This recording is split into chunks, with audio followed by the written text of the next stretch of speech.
फला युसल्ली अला अहदिन हत्ता अबलगनी बिस्मिही व इस्म अबीही हाजा फुलान इब्न फुलान क़द सल्ला अलैक। हदीस पाक में आता है, और इस हदीस को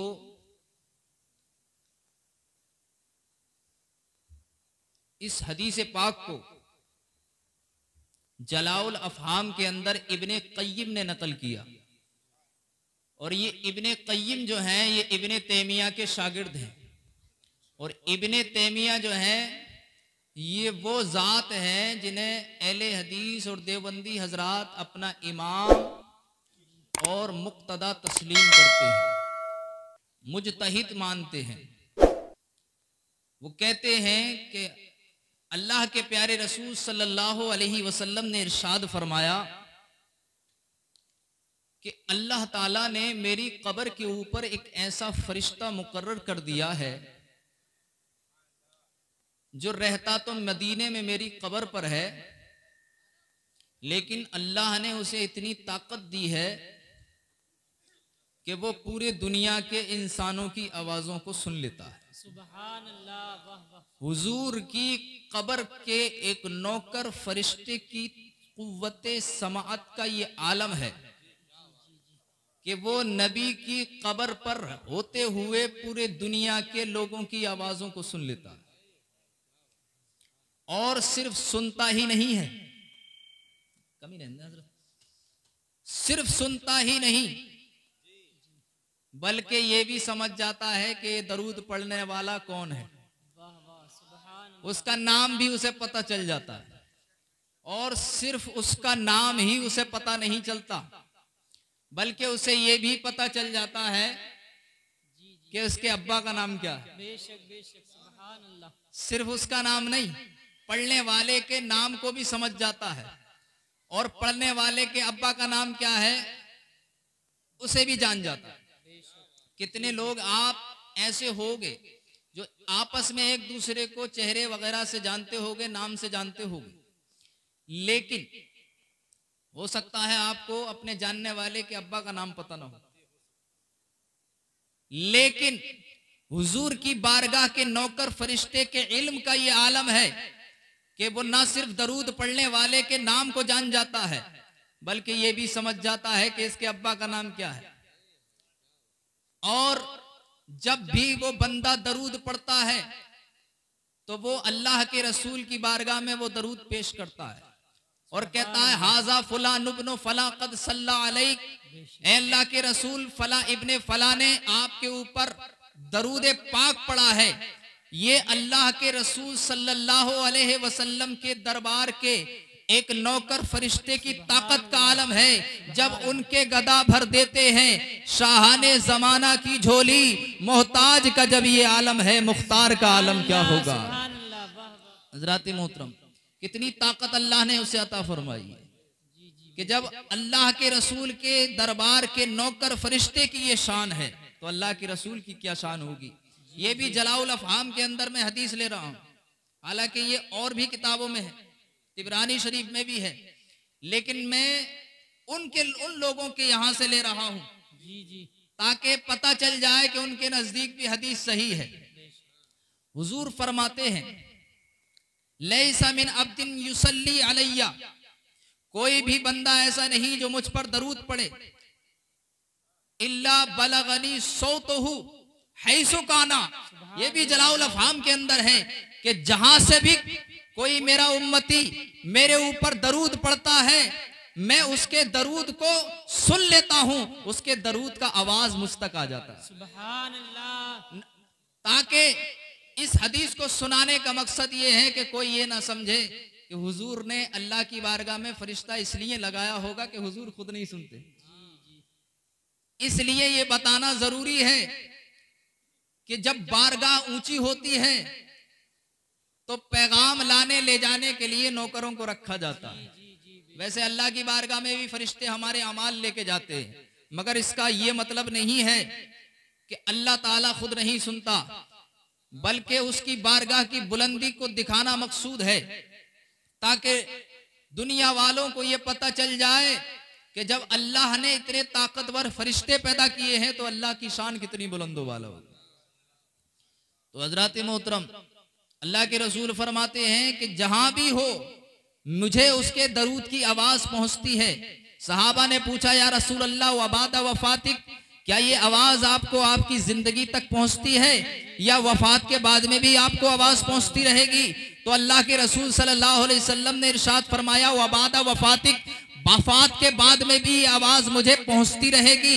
इन्नल्लाह हर्रमा अलल अर्दी अन ताकुला अजसादल अंबिया फनबियुल्लाहि हय्युन युरज़क। अल्लाह के रसूल फरमाते हैं कि अल्लाह ने जमीन के ऊपर इस बात को हराम कर दिया है कि वो नबियों के जिस्मों को खाए। तो अल्लाह के नबी जिंदा भी हैं और उन्हें कब्र के अंदर रोजी भी दी जाती है।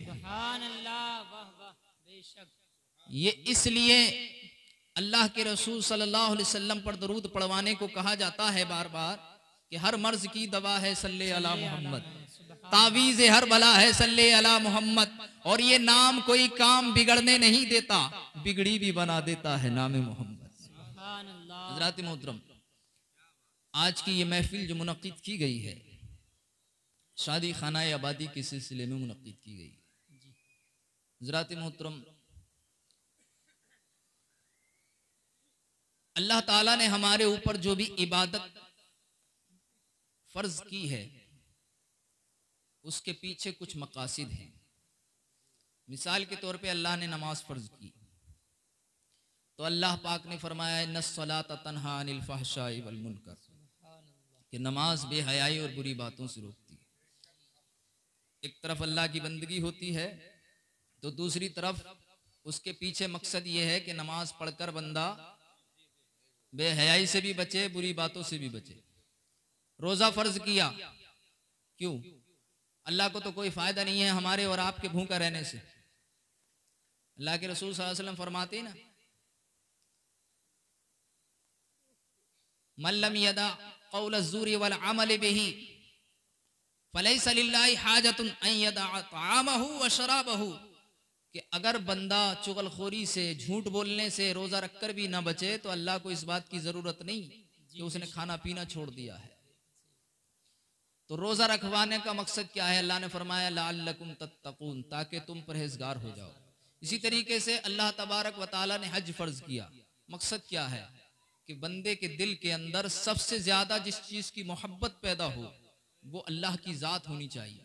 कि जब अल्लाह का हुक्म हो तो अपने घर को, अपनी बीवी को, अपने बच्चों को, अपने कारोबार को, अपने सारे दोस्तों अहबाब को, अपने सब कुछ मुल्क वगैरह को छोड़कर अल्लाह के हुक्म पर अल्लाह की याद के लिए मक्के शरीफ का वो सफर करे। यही मकसद है। और अल्लाह ने ज़कात फर्ज की ताकि दिल, बंदे के दिल से माल की मोहब्बत निकल सके। इसी तरीके से निकाह करना भी इबादत है। निकाह करना बाज़ सूरतों में फर्ज भी होता है। सुन्नत तो है ही, हुजूर सल्लल्लाहु अलैहि वसल्लम ने निकाह किया है, निकाह करने का हुक्म दिया है। लेकिन आज मैं आपको यह भी बता दूं कि निकाह करना बाज़ सूरतों में फर्ज भी होता है। अगर बंदे को सही अंदेशा है कि मैं निकाह नहीं करूंगा तो गुनाह में मुब्तला हो जाऊंगा, तो ऐसे शख्स के लिए निकाह करना फर्ज है। अल्लाह ने फरमाया ना कुरान मजीद के अंदर, वनकिहुल अयामा मिनकुम वस्सालिहीना मिन इबादिकुम व इमाइकुम, तुम अपने नेक बांदी और गुलामों का और बेनिकाह लोगों का निकाह कर दिया करो। क्यों? अल्लाह ने फरमाया, यकूनु फुकरा युगनिहिमुल्लाहु मिन फदलिह, अगर ये फकीर होंगे, अगर ये तंग दस्त होंगे तो अल्लाह ताला अपने फजल से इन्हें गनी कर देगा। सुभान अल्लाह। अल्लाह ने निकाह करवाने का हुक्म दिया सरपरस्तों को। किसे हुक्म दिया? सरपरस्तों को अल्लाह ने हुक्म दिया। हदीस में आता है, इसी आयत करीमा की शरह में उलमा फरमाते हैं कि अगर बच्चा बालिग हो जाए, लड़की या लड़का बालिग हो जाए और वो बालिग होने के बाद में निकाह न होने की वजह से किसी गुनाह के अंदर मुब्तला हो जाए तो उसका गुनाह उसके बाप के ऊपर होगा। उसका गुनाह उसके बाप के ऊपर होगा। इसलिए फुकाहा फरमाते हैं कि जिसे गुनाह का सही अंदेशा हो उसके ऊपर निकाह करना फर्ज है। और अगर मामूली अंदेशा हो, खदशा हो, तो फिर निकाह करना वाजिब है। समझ में आ रही नहीं बात? तो निकाह करना बाद सूरतों में फर्ज भी होता है। तो निकाह क्या है? एक इबादत है। निकाह क्या है? इबादत है। तो ये इबादत जो हमारे ऊपर फर्ज की गई है, इसके पीछे मकसद क्या है? तो अल्लाह तबारक व तआला कुरान मजीद के अंदर इरशाद फरमाता है, वमिन आयातिही अन खलक़ लकुम मिन अनफुसिकुम अज़वाजा। अल्लाह की निशानियों में से एक निशानी ये है, अल्लाह की निशानियों में से एक निशानी ये है कि उसने तुम्हारे अंदर से ही तुम्हारे जोड़ों को बनाया। यानी मर्द के जरिए से ही अल्लाह ने औरत को पैदा फरमाया। कि जब जन्नत में हजरत आदम अलैहिस्सलाम को अल्लाह ने पैदा फरमाया तो उन्हें तन्हाई का एहसास हुआ, तो अल्लाह ने उनके ऊपर नींद को मुसल्लत किया। हालांकि जन्नत में वैसे नींद नहीं है। आप इंशाअल्लाह, हम और आप जब जन्नत में जाएंगे तो वहां सोना नहीं होगा, नींद नहीं आएगी, क्योंकि नींद में तो आदमी आधी मौत के तरह, नींद जो होती है वो आधी मौत के बराबर होती है। हजरत आदम पर नींद को तारी किया गया और नींद की हालत में उनकी बाईं पसली निकालकर उसी से हजरत हव्वा को पैदा किया। और जब हजरत आदम अलैहिस्सलाम नींद से बेदार हुए, उन्हें छूना चाहा, हुक्म हुआ पहले इनका मेहर अदा करो। पूछा इनका मेहर क्या है?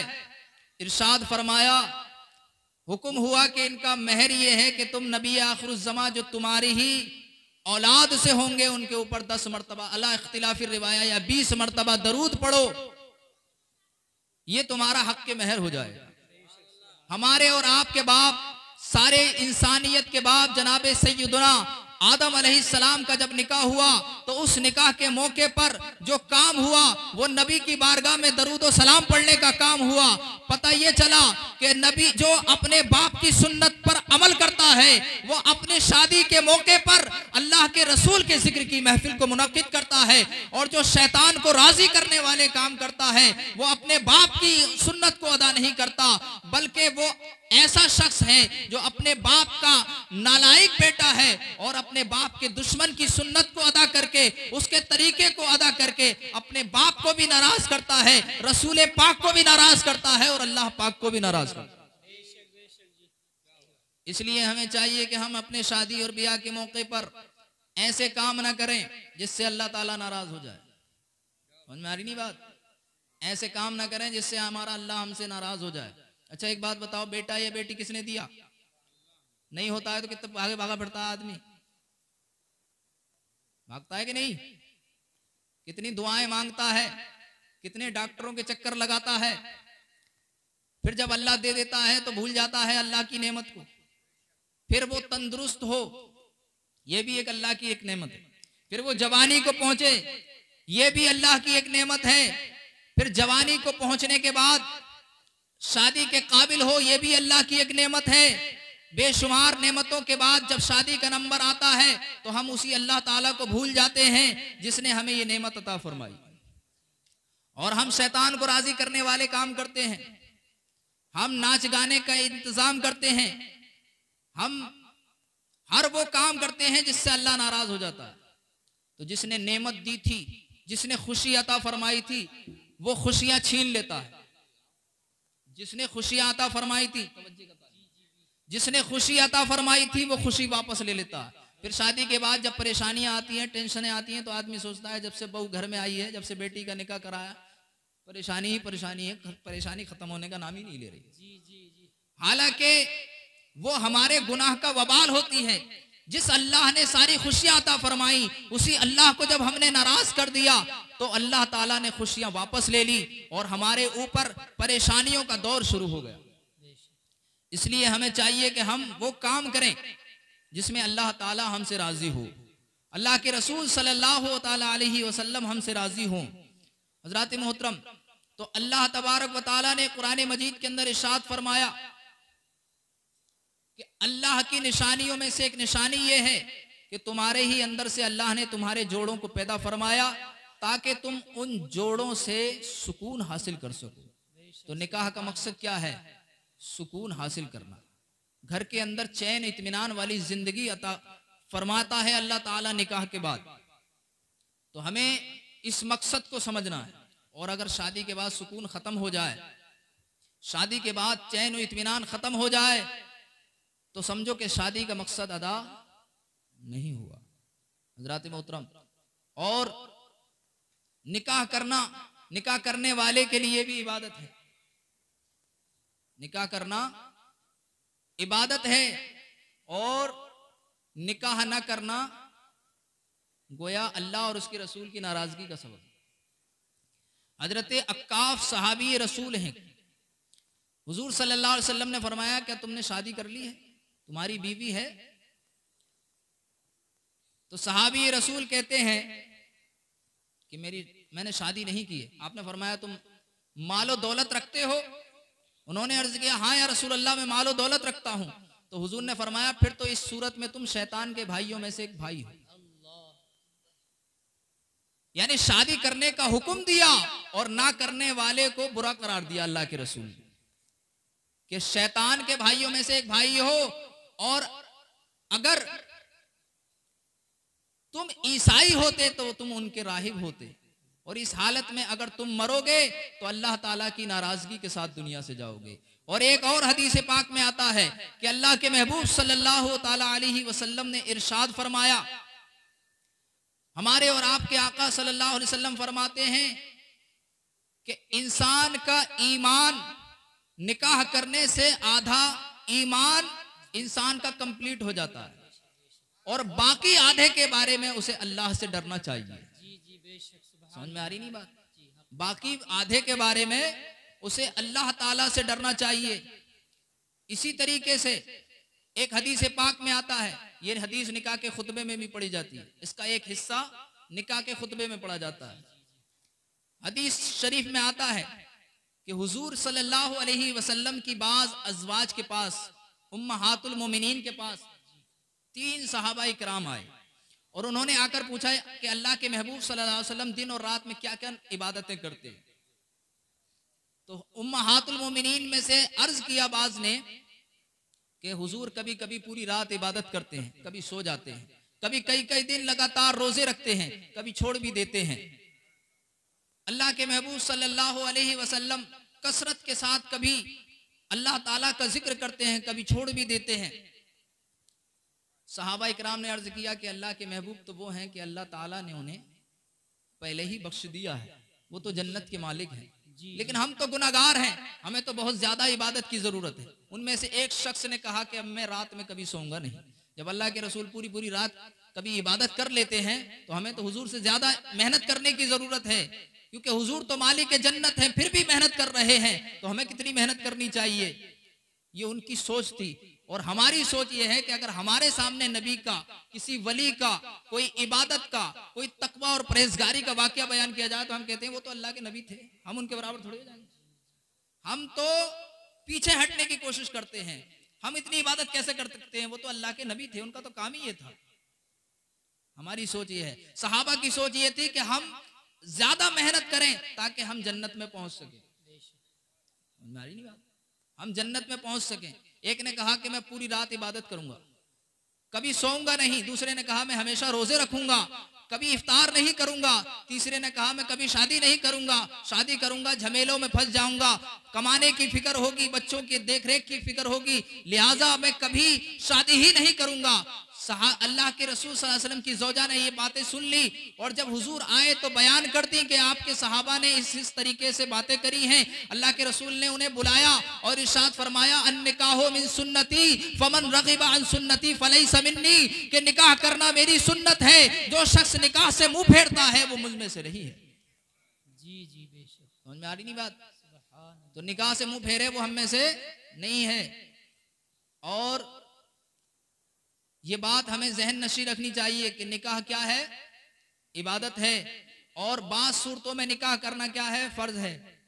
निकाह करेगा कौन? बच्चों का निकाह कौन करेगा? अब्बा ही तो करेंगे, अपने आप भी कर ले तब भी परेशानी है ना।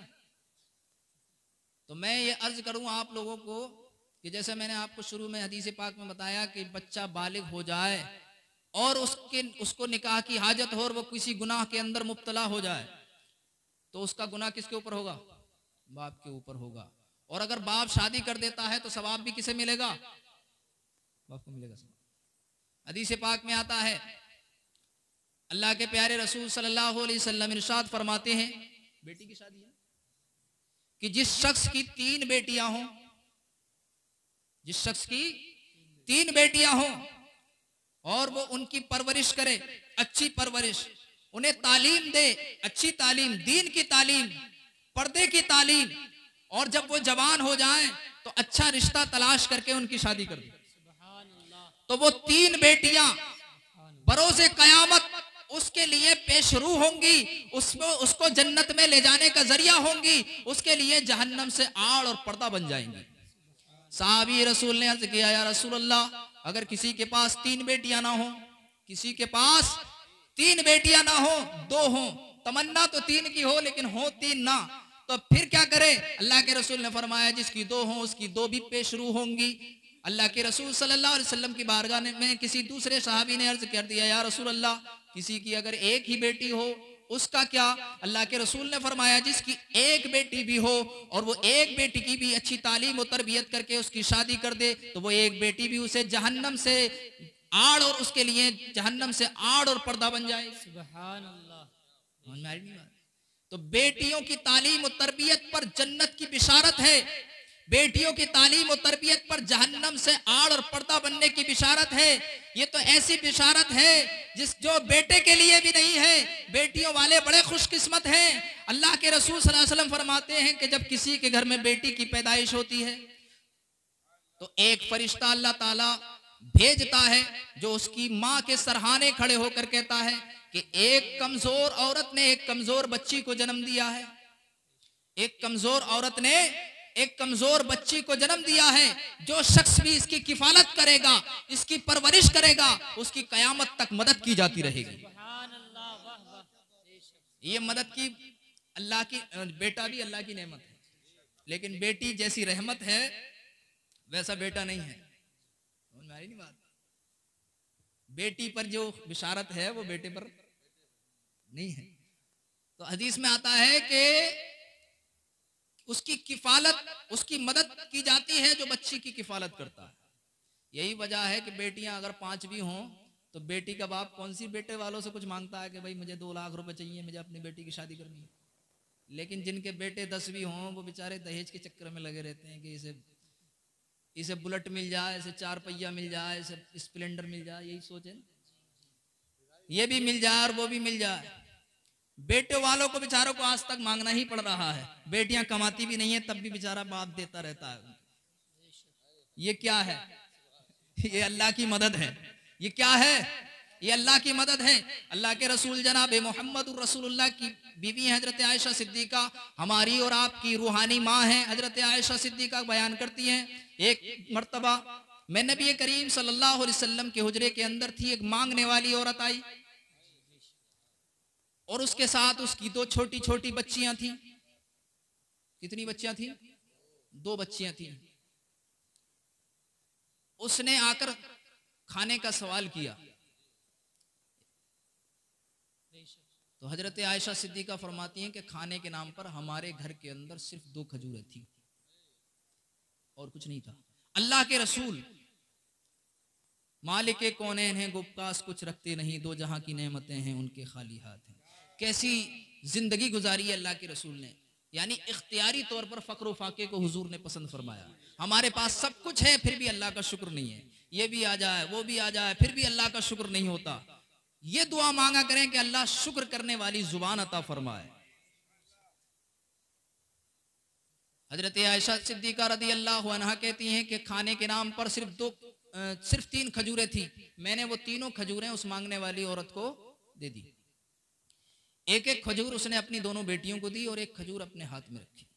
बच्चियां छोटी छोटी थी, उन्होंने अपने अपने हिस्से की खजूर खा ली। और जब खजूर खा ली तो माँ के हाथ में जो खजूर थी वो भी मांगने लगी। माँ के हाथ में जो खजूर थी वो भी मांगने लगी। तो माँ तो माँ होती है ना, माँ ने अपने हिस्से की खजूर भी आधी आधी 2 टुकड़ों में बांट कर एक एक बेटी को दे दी। अल्लाहु अकबर। खजूर दे दी। जब हजरत आयशा सिद्दीका ने यह मंजर देखा, वो दौर ऐसा दौर गुजर चुका था कि लोग बेटियों को जिंदा दफन कर देते थे। बेटियों की कोई औकात और इज्जत थोड़ी थी। लेकिन यहाँ ये है कि भूखी औरत है, भूखी माँ है और अपने हिस्से की खजूर भी अपनी बेटियों को खिला रही है, तो एक बहुत बड़ी बात हो गई ना। हमारे दौर के हिसाब से ज्यादा बड़ी बात नहीं है, लेकिन उस माहौल को अगर देखा जाए तो बहुत बड़ी बात है। हजरत आयशा सिद्दीका ने ये बात नोट की और जब अल्लाह के महबूब घर में तशरीफ लाए तो बारगाह रिसालत में अर्ज किया कि एक मांगने वाली औरत ने अपने हिस्से की खजूर भी अपनी नन्ही नन्ही बच्चियों को खिला दी। तो अल्लाह के रसूल ने फरमाया, ए आयशा, तुझे ये उसकी ये बात पसंद आई? हजरत आयशा अर्ज करती है, हाँ या रसूल अल्लाह, मुझे उसकी ये बात बहुत पसंद आई। तो अल्लाह के महबूब सल्लल्लाहु अलैहि वसल्लम ने इरशाद फरमाया कि ए आयशा, तुम अच्छी बात की बात करती हो। अल्लाह के रसूल सल्लल्लाहु अलैहि वसल्लम ने फरमाया कि उसका ये अमल उसके लिए जन्नत में ले जाने को काफी है। अपने हिस्से की अगर आधी आधी खजूर भी एक औरत अपनी बेटियों को खिला देती है तो वो जन्नत की हकदार हो जाती है। तो जो बाप पूरी जिंदगी अपना खून और पसीना बहाकर अपनी बच्चियों की परवरिश करता है, जो भाई अपनी बहनों के लिए कमाता है, जो बाप अपनी बेटी के लिए उसकी खुशी की खातिर माल और दौलत खर्च करता है, यकीनन वो बाप भी जन्नती है। यह जन्नती है, लेकिन शर्त यह है कि साथ में नमाजी भी हो, साथ में दीनदार भी हो, ईमान वाला भी हो। अच्छा एक बात बताओ, हजरत ने एक बात की तरफ तवज्जो दिलाई कि ईमान वाला भी हो, नमाजी भी हो, तभी तो जन्नत मिलेगी। कहने का मतलब ये है, ये कैसे पता चलेगा कि आप ईमान वाले? ईमान का पता कैसे चलेगा? हम और आप ईमान वाले हैं। देखिए, आप, मेरे पास मोबाइल है, दिख रहा है, इसका एक जिस्म है, रुमाल है, दिख रहा है, हजरत है, इनके पास चश्मा है, दिख रहा है, पेन है, दिख रहा है, कपड़े दिख रहे हैं। ईमान दिखता है क्या? फिर कैसे पता चलेगा किसके पास ईमान है, किसके पास नहीं है? जो भी मुसलमानी का दावा करता है हम उसे ईमान वाला ही समझते हैं। लेकिन आज मैं आपको एक ऐसी चीज बताकर जाऊं जिससे आप ये पता लगा सकते हैं कि ये साहिब ईमान है या नहीं है। आप इस बात से अंदाजा लगा सकते हैं कि ये साहिब ईमान है या नहीं है। अल्लाह के महबूब जनाबे मोहम्मदुर रसूलुल्लाह फरमाते हैं, एक सहाबी ने अर्ज किया, या रसूलुल्लाह सल्लल्लाहु अलैहि वसल्लम, हमें कैसे पता चलेगा कि हमारे पास ईमान मौजूद है या नहीं है, हम साहिब ईमान है या नहीं है? तो अल्लाह के रसूल सल्लल्लाहु ताला अलैहि वसल्लम ने इरशाद फरमाया कि जब नेकी करके तुम खुश हो जाओ, नेकी से तुम्हारे दिल को सुकून और खुशी हासिल हो, और गुनाह करने के बाद में तुम्हें डर पैदा हो कि हमने ये क्या कर लिया, उससे अफसोस पैदा हो, तो तुम समझ जाना कि तुम साहिब ईमान हो। आज हम गाने की महफिलें मुनक्किद करते हैं, नमाजों पर नमाजें छोड़ते हैं, रोजों पर रोजे छोड़ते हैं, मुसलमानों की गीबत करते हैं, हर गुनाह हमारे अंदर मौजूद है। क्या हमें यह एहसास होता है कि हमने नमाजें फजर नहीं पढ़ी? क्या हमें यह एहसास होता है कि हमने नाच गाने किए? क्या हमें यह एहसास होता है कि हमने फला गुनाह किया? अगर होता है तो आप साहिब ईमान है, और अगर एहसास खत्म हो चुका है तो फिर आप दोबारा से कलमा पढ़े और अपने ईमान की फिक्र करें, क्योंकि जिसे गुनाह का एहसास न रहे, नेकी पर खुशी हासिल ना हो, वो साहिब ईमान नहीं है। हमें और आपको इस सिलसिले में भी गौर करना चाहिए। तो मैं ये अर्ज कर रहा था कि 3 बेटियों में से 2 बेटियों को उसने अपनी आधे आधे हिस्से की खजूर खिला दी। अगर को तो हजरत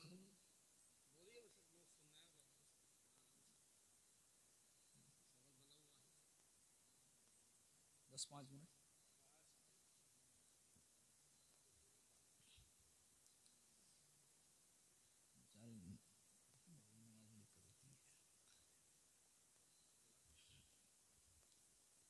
दरूद पाक पढ़ें, अल्लाह रब्बु मुहम्मदिन सल्लल्लाहु अलैहि वसल्लम नहनु इबादु मुहम्मदिन सल्लल्लाहु अलैहि वसल्लम। आखिरी 2-3 बातें बहुत ध्यान से सुन लीजिए।